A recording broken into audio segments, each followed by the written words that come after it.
দুনিয়ার 500 বছর আর পরকালের মাত্র অর্ধ দিন। একদিন হলো 1000 বছরের সমান। 1000 বছরের সমান হলো আখিরাতের একদিন।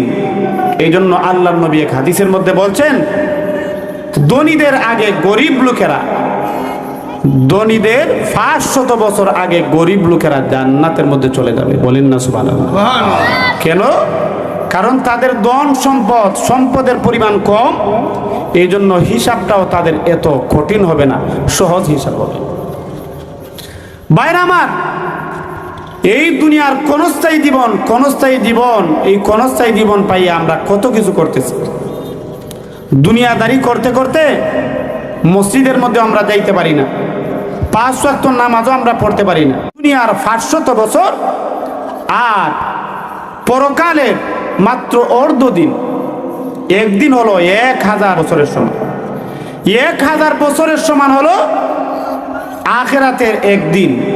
এই জন্য আল্লাহর নবী এক হাদিসের মধ্যে বলছেন, ধনীদের আগে গরিব লোকেরা, ধনীদের 500 বছর আগে গরিব লোকেরা জান্নাতের মধ্যে চলে যাবে। বলেন না সুবহানাল্লাহ।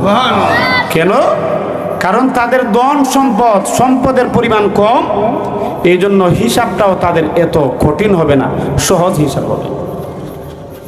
ভাইরা আমার, এই দুনিয়ার ক্ষণস্থায়ী জীবন, এই ক্ষণস্থায়ী জীবন পাইয়ে আমরা কত কিছু করতেছি। দুনিয়াদারি করতে করতে মসজিদের মধ্যে আমরা যাইতে পারি না, 5 ওয়াক্ত নামাজও আমরা পড়তে পারি না। দুনিয়ার 500 বছর আর পরকালের মাত্র অর্ধ দিন। একদিন হলো 1000 বছরের সমান। 1000 বছরের সমান হলো আখিরাতের একদিন।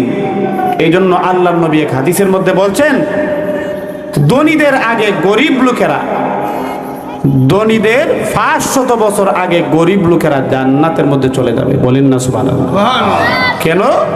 কারণ তাদের ধন সম্পদ, সম্পদের পরিমাণ কম, এই জন্য হিসাবটাও তাদের এত কঠিন হবে না, সহজ হিসাব হবে।